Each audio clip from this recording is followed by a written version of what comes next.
the majority of Americans hold most of their wealth in the form of home equity. So that's their nest egg. That's how they can finance the education of their offspring. That's how they can sort of save up for retirement. It's their savings bank, right? They're living in their savings bank.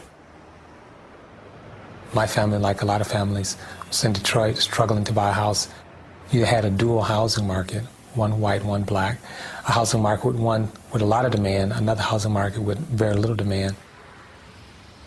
My father lives in the house that I grew up in. That house today, 5-bedroom house, is worth about $20,000. That same house bought in the suburbs would be worth today about $320,000.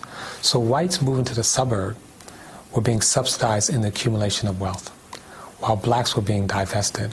And these were public policy decisions in which, on one hand, people were given access to property, given title, and subsequently wealth, and on another hand, where people were not given access to property, did not generate wealth, and did not generate the kind of opportunity for the next generation.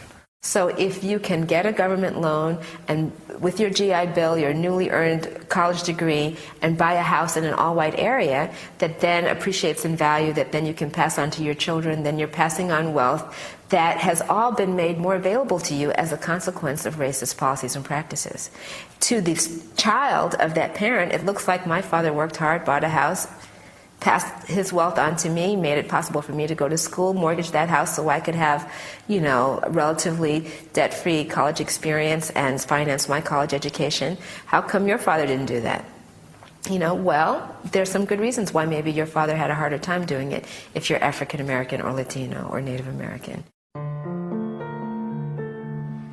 And the thing that's really slick about whiteness, if you will, is that most of the benefits can be obtained without ever doing anything personally.